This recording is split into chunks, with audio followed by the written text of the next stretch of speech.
एक दौर वो था जब श्रद्धालु लंबी दूरी पैदल तय कर चार धाम यात्रा करते थे। तब इसे तप कहा जाता था, मगर अब मानो लोगों ने चार धाम यात्रा को एडवेंचर टूरिज्म बना लिया है।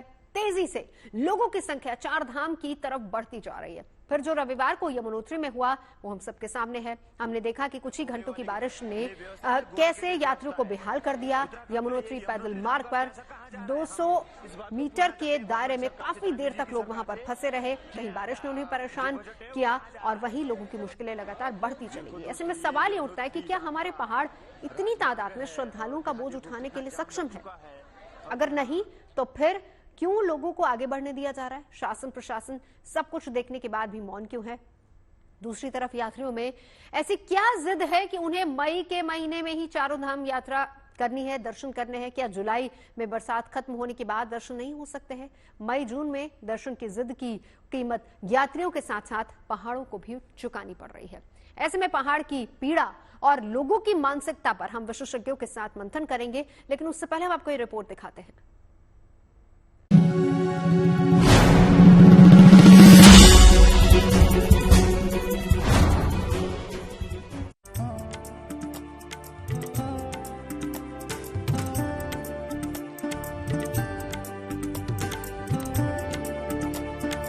इस वीडियो को वायरल हुए भले ही कई घंटे गुजर चुके हैं, लेकिन इन तस्वीरों ने चार धाम यात्रा के इंतजामों पर सवाल तो खड़े कर ही दिए हैं। जिस तरह से इस वीडियो में श्रद्धालुओं की भीड़ अव्यवस्था से घिरी नजर आ रही है, उसके बाद सभी के मन में ये सवाल है कि यात्रा के लिए अभी जो इंतजाम है क्या वो काफी है या फिर अभी बहुत कुछ करने की जरूरत है। हालांकि इस वायरल वीडियो को लेकर प्रशासन की ओर से सफाई दी जा चुकी है, जिसमें कहा गया है कि वीडियो जानकी चट्टी से यमुनोत्री धाम के पैदल मार्ग में घोड़ा पड़ाव का है और ये हालात महज 200 मीटर के दायरे तक के ही हैं। अपनी सफाई में प्रशासन ने ये भी कहा है कि ज्यादा बारिश की वजह से लोग एक जगह इकट्ठा हो गए, जिस वजह से ये हालात पैदा हुए। यमुनोत्री मार्ग के हालात रविवार पूरा दिन करीब करीब ऐसे ही रहे। हालांकि हालात के मद्देनजर यात्रियों से अपील भी की गई कि वो यमुनोत्री धाम न आए। कुछ रास्तों पर आवाजाही रुकी तो पीछे जाम जैसे हालात भी पैदा हो गए। 7 घंटे तक लोगों को सड़कों पर ही वक्त गुजारना पड़ा। खाने पीने के लिए लोगों को मशक्कत करनी पड़ी। सबसे ज्यादा दिक्कत उन श्रद्धालुओं को हुई जिनके साथ बच्चे या फिर बुजुर्ग थे। रविवार को दिन भर की मशक्कत के बाद शाम 5 बजे स्थिति संभली और यात्रा आगे बढ़ सकी। क्राउड जो है यहाँ पर पुलिस के द्वारा रोका गया है। हालांकि जो प्रशासन के द्वारा बताया गया कि क्राउड मेंटेन करने के का ही एक उपक्रम है, क्योंकि आगे जाकर के ज्यादा भीड़ ना हो जाए और भीड़ को जो है मैनेज करना जो है कठिन ना हो जाए, इसलिए जो है जगह जगह पर रोका गया है। लेकिन जांच के नाम पर तीर्थ यात्रियों की नाराजगी जरूर है, क्योंकि इनका जो पंजीकरण है वो पंजीकरण ये करवा के लाए हैं विधिवत, लेकिन इनको कहा जा रहा है कि यदि आपका डेट जो है संबंधित धाम के लिए अगर वो आज का नहीं है तो आपको नहीं भेजा जाएगा। क्या कुछ है इन्हीं से जानेंगे। क्या नाम है आपका? मेरा नाम अखिलेश गुप्ता है, मैं मुंबई से आया। मेरा कोई कुछ नहीं कहना है, लेकिन मुझे ये कहना है कि अगर आपको ये बीच में रोकना था तो आप हमको हरिद्वार में रोक देते, भैया आप एक दिन बाद जाइए। नहीं, हम आते वहीं रुक जाते। ये जंगल में आप रोक रहे हैं और आप कह रहे हैं कि जो है हमारा रजिस्ट्रेशन जो है वो 14 तारीख को है, बरकोटा में हमारा होटल है, हम 14 को यात्रा करेंगे, 13 तारीख को हम होटल में रुकेंगे। भले ही प्रशासन ने वक्त रहते यमुनोत्री में हालात बिगड़ने से बचा लिए, लेकिन ये तस्वीर खुद में एक चेतावनी जैसी है, क्योंकि जैसे जैसे उत्तराखंड में दिन गुजरेंगे मौसम एक बड़ी चुनौती बनकर सामने आएगा और सबसे बड़ी चुनौती वो भीड़ भी होगी जो पवित्र यात्रा के लिए पहाड़ों पर पहुंचने वाली है। आंकड़ों से समझें तो चारधाम यात्रा के लिए पंजीकरण का आंकड़ा शनिवार तक 24,42,000 के पार जा चुका है। इसमें गंगोत्री के लिए 4,36,000 से ज्यादा और यमुनोत्री के लिए 3,82,000 से ज्यादा रजिस्ट्रेशन कराए जा चुके हैं। ऐसे में अभी तो चारधाम यात्रा की शुरुआत हुई है और इसी शुरुआत के दौरान प्रशासन श्रद्धालुओं की भीड़ के आगे बेबस नजर आ रहा है। चारधाम यात्रा में इस बार चुनौतियां केवल क्राउड मैनेजमेंट को लेकर नहीं है, बल्कि भीड़ की वजह से स्थानीय लोगों को भी आने जाने में दिक्कतों का सामना करना पड़ रहा है। बद्रीनाथ धाम की बात करें तो आम रास्तों पर वीआईपी व्यवस्था के विरोध में स्थानीय लोगों ने प्रशासन के खिलाफ मोर्चा खोल दिया है। जाहिर है कि वो चुनौतियां हैं जिससे भी प्रशासन को जूझना होगा। फिलहाल तो चारधाम यात्रा के इंतजामों पर खुद मुख्यमंत्री पुष्कर सिंह धामी की नजर है। यमुनोत्री जैसे हालात आगे न बने, इसके लिए सचिव स्तर के 3 अधिकारियों को नियुक्त किया गया है। तीनों अधिकारी अपने अपने जिलों में यात्रा व्यवस्थाओं की मॉनिटरिंग करेंगे और साथ ही इन तीनों अधिकारियों को ये निर्देश भी दिए गए हैं कि वो जिला अधिकारियों से फीडबैक लें और यात्रा को सुगम बनाने के लिए हर मुमकिन कोशिश करें। बावजूद इसके तीर्थयात्रियों के मन में तमाम सवाल हैं। सवाल ये कि मुकम्मल इंतजामों के जो दावे उत्तराखंड सरकार ने किए थे, वो अभी जमीन पर क्यों नहीं दिख रहे। उत्तरकाशी से ओंकार बहुगुणा के साथ bureau report, good news today. तो चलिए इसी पर हम मंथन करेंगे, क्योंकि अभी फिलहाल यात्रा की शुरुआत हुई है, 6 महीने का और वक्त है और रजिस्ट्रेशन लगातार बढ़ते जा रहे हैं। हमारे साथ तमाम खास मेहमान मौजूद है। परिचय करा देती हूँ अब से कुछ ही देर में Abhishek Ahluwalia, present tour operator association हमारे साथ जुड़ेंगे। सुभाष गोयल जी हमारे साथ मौजूद है, मेंबर हैं NTAC के, मिनिस्ट्री ऑफ टूरिज्म। साथ ही साथ मेरे साथ स्टूडियो में मौजूद है हमारे पंडित अरविंद शुक्ला जी, और इसके साथ ही साथ हमारे साथ जुड़ रहे हैं सुनील बहुगुणा जी, ये जनरल सेक्रेटरी हैं उत्तराखंड टूरिज्म के। आप सभी के पास लौटे उससे पहले मेरे सहयोगी ओंकार बहुगुणा हमारे साथ जुड़ चुके हैं। ओंकार, सबसे पहले आप इस वक्त कहाँ हैं और स्थिति क्या है, अभी क्या सिचुएशन है ग्राउंड पर? जी बिल्कुल नवजोत, मैं अभी यमुनोत्री नेशनल हाईवे से उत्तरकाशी की तरफ हूँ और वर्तमान के हालात की अगर बात की जाए तो हालांकि जो है जिला प्रशासन ने जो अक्षय तृतीया का दिन था, जिस दिन जो है जाम के हालात बहुत ज्यादा बन गए थे। हाँ। और स्थिति जो है पूरी पटरी से, जो यात्रा व्यवस्था है वो पटरी से बिल्कुल उतर गई थी। उससे सबक लिया और अब जो रोटेशन व्यवस्था की, उसके चलते जो है कुछ हद तक हम कह सकते हैं कि जाम के झाम से निजात मिलती हुई दिख रही है। हालांकि जो नंबर ऑफ पिलग्रिम्स और उनका जो वाहन जो इस ओर जो पहुंचे थे उनको रोटेट किया गया, यानी कि कुछ वाहनों को गंगोत्री धाम की ओर मोड़ा गया और कुछ को यमुनोत्री धाम को की तरफ। तो इससे जो है थोड़ा सा जो क्राउड मैनेजमेंट है और क्राउड का जो बैलेंसिंग है वो होने लगा है। लेकिन यात्रियों की जो आमद हुई है उससे जो है यहाँ पर परेशानियों की स्थिति जो है बनती हुई नजर आ रही है। ओंकार, एक सवाल, क्या पहले से प्रशासन को इस बात का इल्म नहीं था? दूसरी बात, लोग ये कह रहे हैं कि हमें हरिद्वार या ऋषिकेश में ही क्यों नहीं रोक दिया गया? और तीसरी सबसे बड़ी अहम बात यह है कि वो लोग जिन्होंने तैयारी की है, प्लानिंग की है, जिनके होटल्स बुक हैं, अगर आप उनको रोक देंगे वहां पर तो वो किस तरीके से, जाहिर सी बात है कि उनकी तो पूरा प्लानिंग चरमरा जाएगी। नवजोत, आपने बिल्कुल सही बात कही।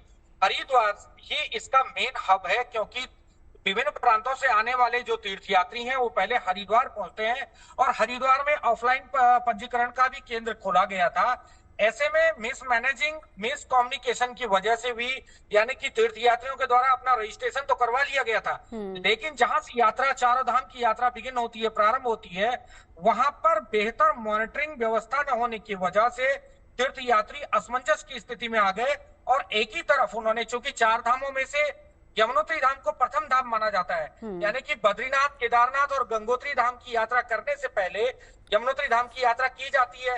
ये बात यात्रियों के मन में रही और वो एक ही तरफ जो है मोबिलाइज हो गए और इस वजह से जो है ये असहज वाली जो स्थिति है वो पैदा हो गई। तो कहीं ना कहीं जो हरिद्वार में जो सिस्टम था उस पर सवालिया निशान लग रहा है और लगना लाजमी भी है। जो प्लानिंग चेंज हुई है उसमें क्या कुछ अपडेट है, अगर आप दे पाए तो? नवजोत, जो प्लानिंग अब जो चेंज हुआ है, जो स्थानीय जो जिला प्रशासन है, पुलिस महकमा है, उसके द्वारा रोटेशन की व्यवस्था की गई है। यानी कि विभिन्न स्थानों पर यमुनोत्री नेशनल हाईवे पर जो बैरिकेड्स बने हुए हैं, 1-1 घंटे के अंतराल में वहां पर वाहनों को रोका जा रहा है। जब विपरीत दिशा से क्राउड एक बार पास हो जा रहा है तो उसके बाद ही वाहनों को भेजा जा रहा है। यानी कि 4 घंटे का यदि अंतर रहता है तो ऐसे में जो ओवरलोड वाली जो स्थिति है उससे जो है बचा जा सकता है और ये प्लान जो है कारगर सिद्ध भी हो रहा है। बिल्कुल, चलिए नजर आप बनाए रखिए, बहुत शुक्रिया आपका। सुनील बहुगुणा जी हमारे साथ हैं। सुनील जी, सबसे पहले तो मैं आपसे यही जानना चाहूंगी, देखिए प्लानिंग बहुत लंबे समय से चल रही थी, कोशिश हालांकि सरकार की भी यही रहती है कि यात्रा सुचारू रूप से चले। अब यहाँ पर 2 चीजें, पहली बात तो क्या लोगों में इस बात को लेकर होड़ है कि हम सबसे पहले जाके दर्शन कर लें, और फिर शुभ मुहूर्त जैसी चीजें भी साथ ही साथ होती हैं, या फिर यहाँ पर आपको ये लग रहा है कि कहीं ना कहीं कुछ मिसमैनेजमेंट किसी एंड पर हुआ है? क्या समझते हैं सर आप? नमस्कार। मिसमैनेजमेंट तो पूरा 100% है। मैं सिर्फ केदारनाथ की बात करूंगा क्योंकि मैं अभी चोपता में हूं, और जब केदारनाथ के कपाट खुले थे तो मैं केदारनाथ गया था। और बड़ी तकलीफ और दुख हुआ देख के कि भीड़ इतनी है और उसका कुछ मैनेजमेंट नहीं है। कौन कब लाइन में लग रहा है, कौन बीच में जाके लाइन तोड़ के आगे लग रहा है, लोगों में झगड़े हो रहे हैं अध्यात्म के नाम पे। मतलब लोगों के अंदर भी पेशेंस अभी है नहीं, क्योंकि वहाँ ये होड़ है कि हमें मंदिर के अंदर जाना है, बिल्कुल गर्भगृह तक जाना है उनको। तो वो जो होना है ना केदारनाथ में जाके, वो पूरी धरती ही पवित्र अपने आप में है। लोगों को समझ नहीं आ रहा है, तो उनको एजुकेट करना बहुत जरूरी है कि आप केदारनाथ धाम पहुंचे। तो फिर उसमें सर हम सरकार की तरफ से मिसमैनेजमेंट कहें या लोगों में पेशेंस नहीं है, ये कहें? नहीं, लोग तो देखो, भीड़ को तो कंट्रोल करना आपको या तो एजुकेट करें, और कई वर्ष लग जाएंगे उसको समझाने में। बिल्कुल। या तो फिर आपके पास जो मैनेजमेंट है, जो आपकी पुलिस है, वो उनको प्रॉपरली तरीके से आपकी जो लाइनिंग है, जिस लाइन से वो चल रहे हैं और जिस तरीके से चल रहे हैं। चलिए सर, मैं आपको रोक रही हूँ। अर्पण यदुवंशी जी हमारे साथ एसपी उत्तरकाशी से जुड़ चुके हैं। अर्पण जी, मैं आपसे ये जानना चाहूंगी अभी फिलहाल चेंजेस क्या क्या किए गए हैं, क्योंकि जो अपडेट है वो लगातार हमारे संवाददाता दे रहे हैं। अभी ग्राउंड पे क्या सिचुएशन है और अगर व्यवस्था में कुछ बदलाव हुआ है तो बता दीजिए। देखिए, जो पहले दिन यमुनोत्री में हमने देखा बहुत ही ज्यादा हेवी रश ऑफ ट्रैफिक था और उसकी वजह से काफी यात्री जो है चला गया था। अगर लगभग 20,000 यात्री था, तो उस दिन थोड़ा ट्रैफिक रूट पे जो है थोड़ी प्रॉब्लम हुई थी, क्योंकि मार्ग जो है यहाँ पे बहुत सकरा है हमारा, पालीघाट से लेके जानकी चट्टी तक था। तो हमने वहाँ पे गेट सिस्टम जो होता है, जो वन वे सिस्टम कहते हैं हम उसको, वो चलाया था हमने और it is working very good in Yamunotri. तो जो वो उस दिन का जो बैकलॉग था वो आज गंगोत्री में काफी हिट किया है हमारा। तो हमारे गंगोत्री का पैच भी जो है काफी नैरो है और वहाँ पे थोड़ी आज भी थोड़ा ट्रैफिक जैम की शिकायत आई है। तो वहाँ भी हम इसी तरह का कुछ सिस्टम जो है one way system, gate system जो है चालू करेंगे जैसे ही ये ट्रैफिक खुल जाएगा। क्योंकि वहाँ पे जो है कल रात में ऐसी शिकायत आई थी कि दो बस जो है वहाँ पे, दो बस का एक कुछ मैकेनिकल फेलियर हुआ था एक बस का, तो उसकी वजह से एक बस जो है फंस गई थी। वो उसको आज सुबह क्लियर कराया गया है और आज जो है ट्रैफिक जो है अभी धीरे धीरे चल रहा है। अर्पण जी, एक चीज और आपसे जानना चाहूंगी। देखिए, यात्रा शुरू होने से पहले अप्रोक्सीमेटली 22 लाख लोगों ने रजिस्ट्रेशन कराया। दो चीजें, पहली बात तो ये भी बताइए कि क्या जब रजिस्ट्रेशन होता है वहां पर तारीखें लिखी जाती हैं, क्या इस चीज का चेक इन होता है कि किस दिन कितनी संख्या में लोग वहां पर परमिट इशू होंगे, कैसे लोग जाएंगे, या फिर अधिक परमिट इशू हो रहे हैं, या फिर बीच में कहीं जाहिर सी बात है कि लोगों में भी इस बात की होड़ है कि हम त्योहार के दिन जैसे अक्षय तृतीया उस दिन सबसे पहले जाके दर्शन कर लें? देखिए, जो मैं अपने पर्सपेक्टिव से हमारे जिले की बता सकता हूँ मैं कि काफी जो है कुछ अनरजिस्टर्ड लोग भी आ गए थे, तो उनको हमने समझाया कि आपका रजिस्ट्रेशन नहीं है, तो हमने समझाया। बाकी मैं यही बोल सकता हूँ कि अभी जो कुछ लोग जो हमारा गंगोत्री रूट पे कुछ ट्रैफिक अटका हुआ है, तो मैं उनको यही बोल सकता हूँ कि आप लोग सभी धैर्य बनाए रखिए। जो भी ट्रैफिक ड्यूटीज हैं और जो प्रशासन है काम कर रहा है और जल्दी उसको ट्रैफिक को भी हम सुचारू कर देंगे वहाँ पे। अर्पण जी, एक आखिरी सवाल। अभी फिलहाल आज आप लोगों की एक मीटिंग हुई है, उस मीटिंग में क्या डिसाइड हुआ? क्योंकि अभी वक्त बहुत है यात्रा का, बहुत से लोग आएंगे यात्रा करने के लिए। कहा तो ये भी जा रहा है कि पिछले साल का रिकॉर्ड टूटेगा, तो अभी नई व्यवस्था में क्या कुछ और एड ऑन किया गया है? देखिए, आपने भी सही बोला है, क्योंकि इस बार जो यात्रियों की संख्या है वो अनप्रेसिडेंटेड और हिस्टोरिकल है। बहुत ही ज्यादा मात्रा में जो है यात्री आया है। तो जैसा कि मैंने बताया, ट्रैफिक के पर्सपेक्टिव से मैं यही बता सकता हूं कि जो नैरो पैचेस हैं वहाँ पे हम one way system, gate system जिसको कहते हैं, वो चलाएंगे। और जो लाइन मैनेजमेंट जो है वो भी हम उसको प्रॉपर तरीके से करने की कोशिश कर रहे हैं कि कई बार कोई लोग बोलते हैं हम वीआईपी हैं, उसकी वजह से बीच में आ जाते हैं और उससे कई बार विवाद की स्थिति बनती है। तो इस तरह का बिल्कुल फ्लॉलेस सिस्टम की जो एकदम लाइन से दर्शन करेंगे लोग, वो हम जो है प्रयास कर रहे हैं उसके लिए। एक और बात, क्योंकि लोगों का ये कहना था अगर कहीं ऊपर बहुत ज्यादा भीड़ है तो कम से कम उनको या फिर हरिद्वार या ऋषिकेश में ही उनको पहले से ही सूचित कर दिया जाए, वहीं से यात्रा को आगे न बढ़ाया जाए, रोक दिया जाए। कम से कम लोग अवेयर हो, वहां पर होटल्स हैं, खाने पीने की व्यवस्था है। और जैसा कि यमुनोत्री में हुआ, वहां पर यही इशू सबसे ज्यादा है कि होटल्स नहीं थे, खाने पीने की व्यवस्था नहीं। कम से कम अगर लोगों को पहले पता चल जाए तो वो ऊपर चढ़े ही नहीं। ये आज हमारा पूरा एक हमारे प्रॉपर पीएचक्यू से एक नोडल ऑफिसर हैं, वो जो देख रहे हैं इस सब चीजों को कि कहीं जाम लगता है तो हम पीछे की जो ऐसी प्लेसेस जहाँ पे खाने पीने की सुविधाएं वहीं पे होल्ड कर रहे हैं। इसका प्रॉपर ख्याल रखा जा रहा है और हम सारे डिस्ट्रिक्ट जो है कोऑर्डिनेशन पे हैं। उत्तरकाशी में जब बहुत ज्यादा ट्रैफिक आता है तो हम लोग जो है टिहरी या ऋषिकेश या देहरादून उनको जो है अलर्ट करते हैं और उनको बोलते हैं कि आप यात्रियों को ऐसे जगह पे होल्ड करें जहाँ पे प्रॉपर जो ये फैसिलिटीज हैं। तो ये प्रॉपर कोऑर्डिनेशन में चल रहा है। शुक्रिया सर हमसे बात करने के लिए। अर्पण चतुर्वेदी एसपी जिनसे हम बात कर रहे थे। आज एक बहुत बड़ी मीटिंग भी हुई है जो कि व्यवस्थाओं में काफी ज्यादा बदलाव आया है। तमाम खास मेहमान हमारे साथ मौजूद हैं, लेकिन एक बार जरा गुंजन के पास जाएंगे। गुंजन, आप ग्राउंड जीरो पर मौजूद हैं, आप वहां पर रियलिटी से बहुत अच्छे से वाकिफ हैं। पिछले 4-5 दिन से जब से केदारनाथ के कपाट खुले, आप केदारनाथ गई, आप बद्रीनाथ गई, अलग अलग जगह पर गई। पहला सवाल, जो इतनी लंबी चौड़ी मीटिंग्स बैठकें चलती आ रही थी यात्रा को लेकर, आपको ग्राउंड पर क्या नजर आया? बिल्कुल नवजोत, सबसे पहले मैं केदारनाथ की अगर बात करूं तो वहां पर कुछ हद तक व्यवस्था बनाने की कोशिश सरकार की ओर से जरूर की गई थी, लेकिन उसके बावजूद भी जो लोगों की संख्या इतनी ज्यादा थी कि व्यवस्था कहीं ना कहीं फीकी पड़ती हुई नजर आई। जब हम उत्तरकाशी में भी मौजूद हैं तो यहां पर भी हमने आम लोगों से बात की, जो यहाँ के लोकल लोग हैं, उनका कहना है कि इतनी ज्यादा भारी भीड़ आज तक कभी भी चारधाम यात्रा पर नहीं आई है। तो अव्यवस्था तो केदारनाथ में भी देखने को मिली, बद्रीनाथ में भी लगभग यही हाल था। और एक जो चीज अभी हमारे गेस्ट बोल रहे थे कि लाइन मैनेजमेंट कहीं पर भी देखने को नहीं मिला, कोई भी बीच में घुस जा रहा था और वाद विवाद की स्थिति भी श्रद्धालुओं के बीच में बन रही थी। अभी उत्तरकाशी की अगर मैं बात करूं, गंगोत्री यमुनोत्री की बात करूं, तो मेरी यहाँ जो ट्रैफिक में फंसे लोग हैं उनसे बातचीत हुई तो उनका कहना है कि 24-24 घंटे वो यमुनोत्री के लिए फंसे रहे हैं। न खाने की व्यवस्था है, न पीने की व्यवस्था है। पहाड़ों पर वैसे भी लैंडस्लाइड का खतरा रहता है, बीच में इनकी गाड़ियां फंसी हुई है, इसकी वजह से लोग बहुत परेशान हैं और नाराज भी हैं। वहीं जो गंगोत्री का पूरा रास्ता है वहां पर आज पूरा ट्रैफिक जाम है। सुबह 6 बजे से वहां पर गाड़ियां फंसी हुई हैं, गाड़ियां तस से मस नहीं हो रही हैं, यानी कि बिल्कुल भी ट्रैफिक मूव नहीं कर रहा है।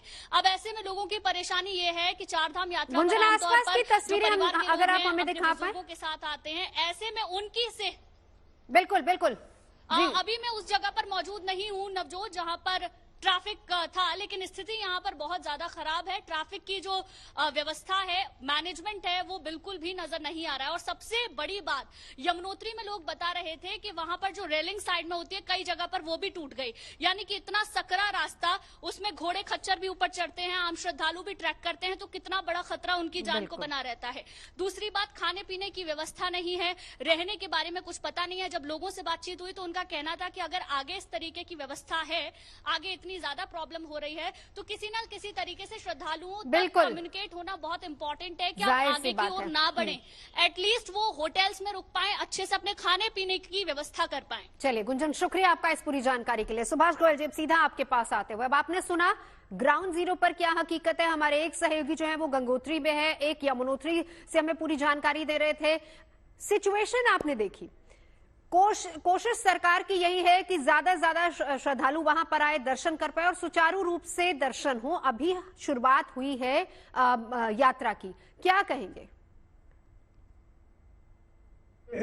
सबसे पहले तो मुझे ये समझ नहीं आ रहा कि जैसे कुछ यात्रियों ने कहा है कि हरिद्वार में या ऋषिकेश में लोगों को रोक देना चाहिए था। ये बहुत ही डेंजरस सिचुएशन है। कहीं पे भी अगर एक आध लैंडस्लाइड हो जाती है तो आप देखिए कितना जबरदस्त लोगों को जान से भी हाथ धोना पड़ जाएगा। तो ये बिल्कुल क्योस हुआ पड़ा है और इसके लिए मैं जो जितने भी लोग प्लानिंग कर रहे हैं उनकी जिम्मेवारी है।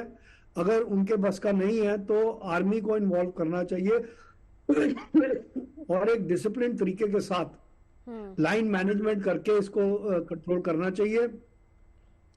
जो पैकेज टूर्स लोगों ने लिए हुए हैं, जैसे बाय लैंड के पैकेज टूर्स होते हैं 12 से 14 दिन के, और बाय एयर भी 4 धाम यात्रा होती है, पर ये जो मेजॉरिटी ऑफ द लोग बाय लैंड जाते हैं, इसके लिए बहुत जरूरी, आप देखिए कि आप गोल्डन टेम्पल में भी अगर अमृतसर में देखेंगे तो इससे ज्यादा लोग होते हैं, पर वो मैनेज करते हैं, वो रेलिंग्स बनाई हुई हैं और इस तरीके से कि एक आदमी ही एक क्यू में जा सकता है। तो जब हर साल ये होनी है और अब ये, और आप कह रहे हैं कि 22 लाख लोगों ने रजिस्टर करा पर 24 लाख लोग वहां पहुंच गए, तो इसका मतलब गवर्नमेंट का पूरा कंट्रोल है नहीं कि रजिस्ट्रेशन का कोई फायदा नहीं है, जो आदमी आता है वो बीच में घुस जाता है। तो ये तो बड़ा क्योस हो रहा है। जाहिर सी बात है क्योंकि अनरजिस्टर्ड लोग भी पहले पहुंचे थे। सर मैं लौटती हूँ आपके पास। अरविंद शुक्ला जी, एक सबसे बड़ी बात, आप भी यात्रा करके आए हैं, ये बताइए लोगों में ये बहुत होड़ रहती है कि जैसे उस दिन अक्षय तृतीया थी कि हम जल्दी से जाके सबसे पहले हम दर्शन कर लें। अब आप देखिए कि यहाँ पर चाहे हमारे सहयोगी हों या फिर हमारे साथ जो को पैनलिस्ट है सुनील जी, वो भी यही बता रहे कि वो जल्दी और सबसे पहले दर्शन करने की होड़ में पहली बात तो बिना परमिट के लोग वहां पर पहुंच रहे हैं, उनके पास पासेस नहीं है, वो वहां पर पहुंच रहे हैं। और दूसरी बात यह है कि लाइन को कोई भी फॉलो नहीं कर रहा है, भीड़ इतनी ज्यादा है वहां पर। जी देखिए, सबसे पहले तो ऐसा है कि आप सभी लोगों ने प्रशासनिक अधिकारी जो हैं वहां व्यवस्थाएं कर रहे हैं, प्रशासन अपना व्यवस्था दे रही है, ये सारी चीजें तो ठीक हैं, जितना हो सकता है वो वहां व्यवस्था की जा रही है। मैं उन सभी तीर्थ यात्रियों से जो यात्रा कर रहे हैं, वहां चार धाम के लिए गए हुए हैं, उनसे निवेदन करूंगा कि आप जिस तीर्थ के लिए जा रहे हैं वहां पूरी आप आस्था के साथ पहुंचे। माफ कीजिएगा, कुछ लोग और वहां पे ऐसे देखे जा रहे हैं कि आप यात्रा के लिए तो जा रहे हैं, वह यात्रा भगवान के प्रति श्रद्धा निष्ठा कम है और आपके घूमने फिरने का जो है एक जो है कहना नहीं चाहिए, पिकनिक मनाने आदि जैसी जो है आप यात्रा कर रहे हैं, वह बिल्कुल आप जो है ना करें। भगवान के आप स्थान पे जा रहे हैं, पूरी निष्ठा पूरी पवित्रता के साथ जाएं। थोड़ी सी आप मेरी बात को सुनिए कि आप चाहे बद्रीनाथ, केदारनाथ, गंगोत्री, यमुनोत्री कहीं जाते हैं, मंदिर के प्रांगण में जब जाते हैं और जैसे आप हाथ जोड़ करके आंख बंद करते हैं, वैसे ही आप जो है उनको देखना बंद कर देते हैं। मंदिर के प्रांगण में घुसते ही आप आंख जो है बंद करते हैं, जैसे हाथ जोड़ करके, वैसे आप भगवान की जो तस्वीर है अपने हृदय में स्पर्श करते हैं, अपने हृदय में उनको देखते हैं। तो उसी प्रकार आप हृदय से भाव विभोर होके तीर्थ यात्रा कीजिए और पिकनिक आदि जैसे लोग यात्रा करते हैं या घूमने फिरने के लिए मौज मस्ती वाली यात्रा बिल्कुल मत कीजिए। यदि आप भगवान को जल्दी स्पर्श कर लेते हैं, मंदिर में जल्दी प्रवेश कर जाते हैं, वो महत्वपूर्ण नहीं है। महत्वपूर्ण है कितनी निष्ठा के साथ जाते हैं, कितनी आप अपने भाव विभोर के साथ हैं। और आप धैर्य रखिए, अभी यही मुहूर्त नहीं है, अक्षय तृतीया का ठीक है मुहूर्त था, आगे आपके पास अभी 6 माह पड़े हुए हैं। सुनील बहुगुणा जी हमारे साथ जुड़े हैं। सुनील जी देखिए, अब आपने कहा कि पहले दिन जिस दिन, और इस बात क्योंकि मेरी सहयोगी भी वहीं पर उस दिन मौजूद थी, उन्होंने भी बताया कि किस तरीके से पहली बात तो लाइन को फॉलो नहीं किया जा रहा था, और दूसरी सबसे बड़ी बात यह है कि जो लोग जिनके पास परमिट तक नहीं थे, पासेस तक नहीं थे, वो लोग भी वहां पर आए। इस बार अगर मैं कपाट खुलने के दिन की बात करूं और उससे लेकर अगर अभी तक की बात करूं, आप कितना चेंज देख रहे हैं? हालांकि हर साल अपने आप में रिकॉर्ड टूटते हैं, लेकिन इस बार कितना बदलाव देख रहे हैं? व्यवस्थाएं तो देखिए पिछली बार भी की गई, सरकार ने इस बार भी बहुत सारे दावे किए थे, लेकिन क्या ऐसा हुआ, क्या बदलाव ऐसा आया कि हमें शुरुआत में ये सिचुएशन देखने को मिली? देखिए, ये पहले भी यही न्यूज हमने काफी बार सुनी है कि मिसमैनेजमेंट है, और इस बार भी वही रहा है। भीड़ मैनेज हो सकती है, जहां तक मैंने देखा है 10 तारीख को और 9 तारीख को जब मैं केदारनाथ गया था, जो पुलिस प्रशासन है अगर वो तरीके से लोगों को देखे तो आराम से केदारनाथ में जितनी भीड़ थी 20 से 25 हजार जो भी थे, वो आराम से दर्शन कर सकते थे। लेकिन केदारनाथ जो मंदिर है वो चारों तरफ से आप उस मंदिर तक पहुंच सकते हैं। मतलब आप अगर लाइन में लगे हैं तो अपनी ईमानदारी से लगे हैं, अगर आपको लाइन में नहीं लगना तो मंदिर में आप किसी भी साइड से मंदिर में आप पहुंच सकते हैं, और मंदिर के हर कोने पे भीड़ थी वहां पर। जी तो मंदिर में पहुंचने के लिए लोगों को लाइन लगने की जरूरत ही नहीं है, क्योंकि आपको कहीं से रोका नहीं जा रहा है। आप मंदिर के फ्रंट साइड में चले सकते हैं, आप मंदिर के पीछे जो भीम पत्थर है उसके पीछे जा सकते हैं, आप मंदिर के चारों तरफ कहीं भी जा सकते हैं और कहीं से भी आप लाइन ज्वाइन कर सकते हैं। तो ये चीज तो कंट्रोल करने वाली चीज है। सुनील जी, क्योंकि एक दिन पहले से रात में वहां पर श्रद्धालु पहुंचने शुरू हो गए थे, और दूसरी बात जो हमने वहां पर देखी थी उस दिन की, जिस दिन कपाट खुल रहे थे सुबह 7 बजे, उससे पहले एक दिन पहले रात में लोग, पहली बात तो वहां पर आसपास कोई ज्यादा, क्योंकि हमारी सहयोगी वहां पर मौजूद थी, ज्यादा ठहरने का इंतजाम नहीं था, और लोगों ने मंदिर के ठीक सामने एक लाइन लगानी शुरू कर दी थी। खबरें तो तब तक यही आ रही थी कि भाई लाइन में लोग हैं और एक एक करके सबको दर्शन कराए जाएंगे। ये जो वहाँ पर एंट्री करने से पहले जो आपने जो रजिस्ट्रेशन दिखाया है वो पर्ची कटती है, वहाँ पे एक आपको पर्ची दी जाती है, आपका नंबर दिया जाता है, उसमें स्लॉट है उसमें। लेकिन वो स्लॉट आप वहां से अंदर जाने तक ही है, उसके बाद उस स्लॉट का या उस पर्ची का कोई महत्व है ही नहीं। सुनील जी, जरा कोई स्लॉट checking है सिस्टम नहीं। के बारे में हमें बताइए। मैं दो चीजें जानना चाहूंगी। पहली बात तो ये कि जब हम रजिस्टर करते हैं वहां पर तारीख पूछी जाती है कि आप किस तारीख को वहां पर जाएंगे। पहली बात हमें यह समझाइए कि क्या उसी तारीख को आपको एंट्री मिलती है या फिर उसको कोई नहीं देखता। दूसरी बात, जहां तक स्लॉट की बात है, स्लॉट्स दिए गए होते हैं, क्या स्लॉट्स जिस पर्ची पर लिखे होते हैं क्या उस स्लॉट के हिसाब से दर्शन कराए जाते हैं या नहीं?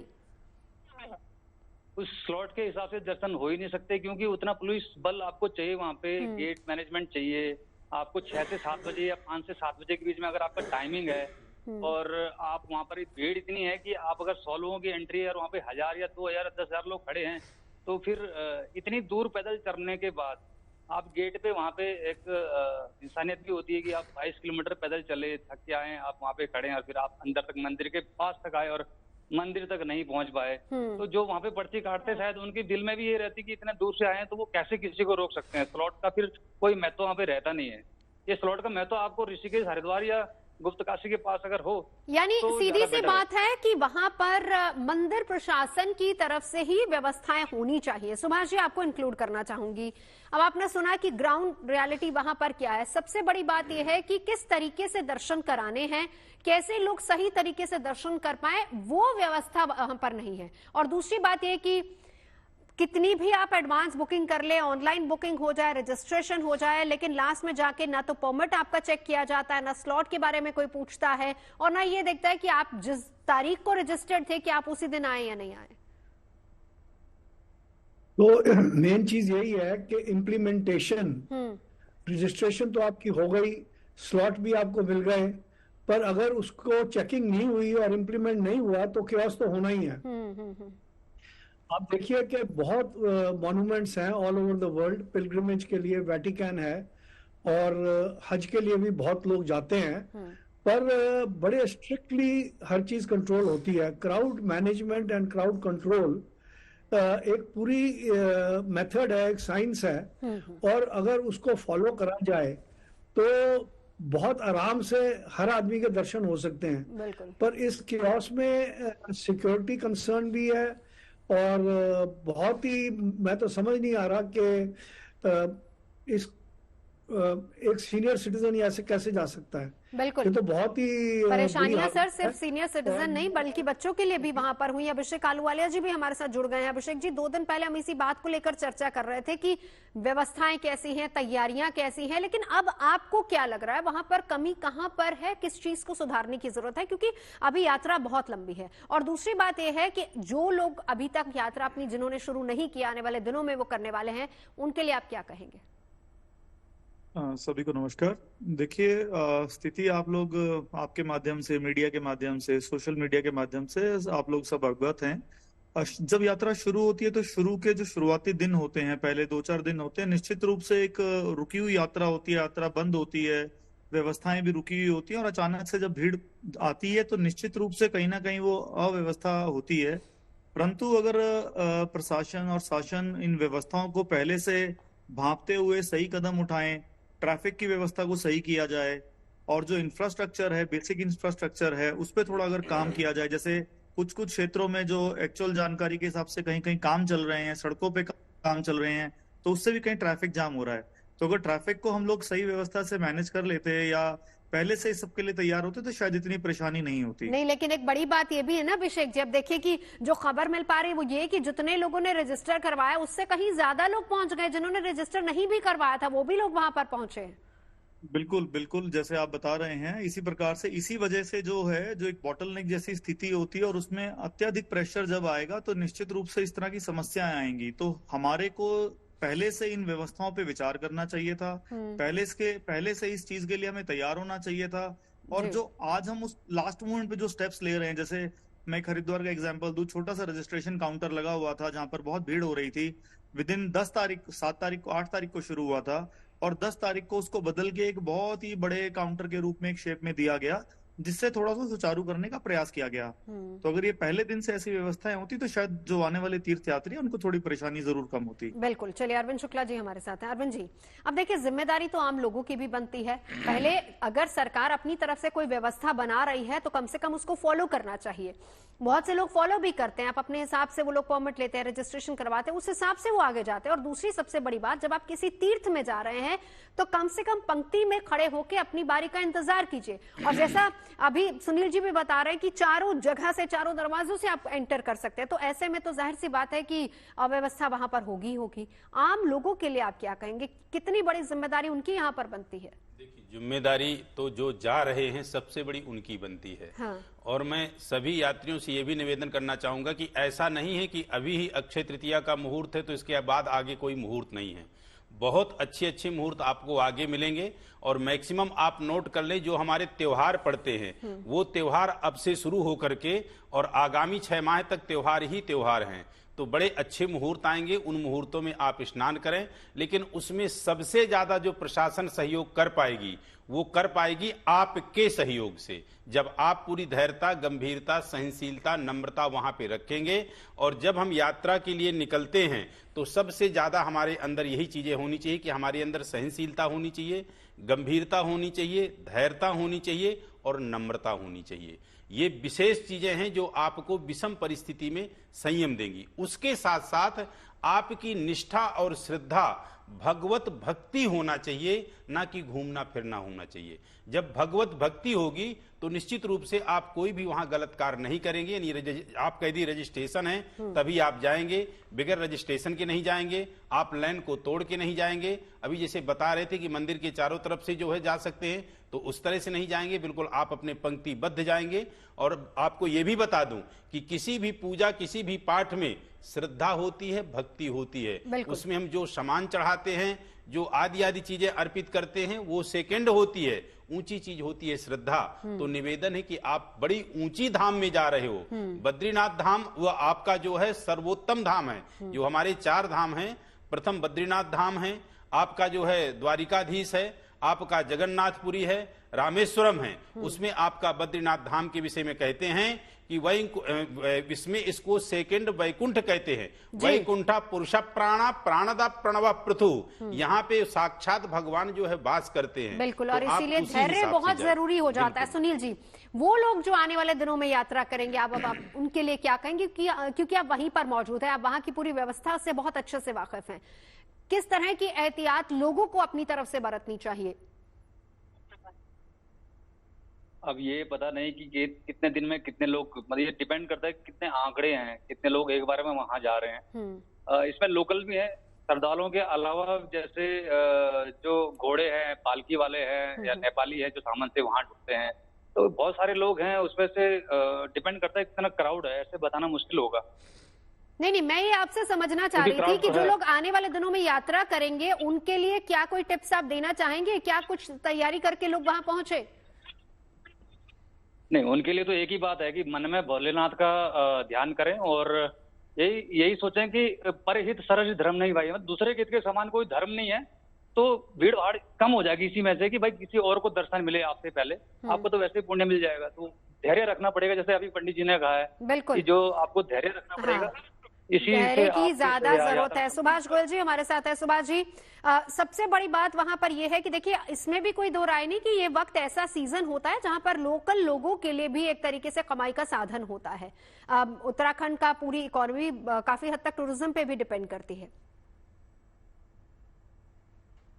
नहीं, आप बिल्कुल ठीक कह रहे हैं। इससे जॉब क्रिएशन होती है, मल्टीप्लायर इफेक्ट होता है टूरिज्म पे और इकोनॉमी पे मल्टीप्लायर इफेक्ट होता है। तो इसलिए टूरिज्म बहुत जरूरी है। सऊदी अरेबिया में तेल के बाद हज से सारी ज्यादा कमाई होती है। तो ये पिलग्रिमेज में रोड्स की और बाकी फैसिलिटीज, इंफ्रास्ट्रक्चर हमें वॉर स्केल पे इसको तैयार करना चाहिए। और सेकेंडली, जितने रजिस्टर्ड हैं वही लोग आने चाहिए, अनरजिस्टर्ड लोगों को बिल्कुल ना आने दिया जाए। इससे क्योस होगा, एक्सीडेंट्स होंगे। और तीसरी बात यह है कि थोड़ा पीरियड हमें लंबा करना पड़ेगा। अभी है, काफी टाइम है। कम से कम आने वाली जो पिलग्रिम्स हैं उनके लिए बिल्कुल स्ट्रीमलाइन कर देना चाहिए arrangement, and they should take the help of the armed forces also. जी जी, चलिए अभिषेक आलूवालिया जी हमारे साथ। अभिषेक जी, आप बहुत अच्छी तरह से वाकिफ है पूरे रूट से। वो लोग जो आने वाले समय में यात्रा के लिए निकलेंगे अपने घरों से, उनके लिए कोई टिप्स आपकी तरफ से? अपना विचार जरूर रखना चाहूंगा। देखिए, अभी क्या यात्रा जस्ट शुरू हुई है, मात्र इसको शुरू हुए अभी हमारे 10 तारीख से अक्षय तृतीया से यात्रा शुरू हुई है चारधाम की, और बहुत आस्था है, हर हिंदू की बहुत आस्था है अपने इष्ट देव में। चारधाम के दर्शन वो लाइफ टाइम में अवश्य एक बार जरूर करना चाहता है, चाहे वो कोई भी हिंदू धर्म का विश्वास रखने वाला व्यक्ति हो। मैं इसमें यहाँ जरूर ये कहना चाहूंगा कि यात्रा शुरू हुई है तो थोड़ा हम लोगों को सबको संयम रखना चाहिए। हाँ। अभी यात्रा बहुत शुरुआती काल में है, तो जब यात्रा शुरू होती है थोड़ी दिक्कतें रहती हैं। देखिए, आप जो लोकल टूर ऑपरेटर्स हैं, जो यहाँ काम करते हैं, या सरकारी संस्थाएं हैं, उनसे विचार विमर्श कर सकते हैं, लोकल टूर ऑपरेटर्स की हेल्प ले सकते हैं। अभी जो प्रेशर है वो ज्यादातर जो प्रेशर है वो शुरुआती दिनों में लगभग 20 या 25 मई तक बहुत प्रेशर है यात्रा पे। परंतु अगर आप ध्यान से देखें तो जून का जो पहला हफ्ता है और जो जून तक की पूरी यात्रा चलती है, उस पे अभी उतना प्रेशर नहीं है। तो मेरा सुझाव रहेगा तो यही है कि बिल्कुल बहुत ज्यादा होड़ ना करें कि हमें जल्दी से जल्दी जाके दर्शन करना। और दूसरी सबसे बड़ी बिल्कुल दूसरी सबसे बड़ी बात ये है कि अगर प्रशासन अपनी तरफ से वहां पर कुछ इंतजामात कर रहा है तो कम से कम उसको फॉलो किया जाए, और हड़बड़ी में जाके दर्शन करने से बेहतर यह है कि आप तीर्थ पर जा रहे हैं तो थोड़ा संयम और धैर्य के साथ ही वहां पर जाएं और यात्रा करें। जिम्मेदारी क्योंकि आम नागरिकों की भी बनती है, भक्तों की भी बनती है। आप तमाम खास मेहमान हमारे साथ जुड़े, चर्चा के लिए बहुत बहुत शुक्रिया।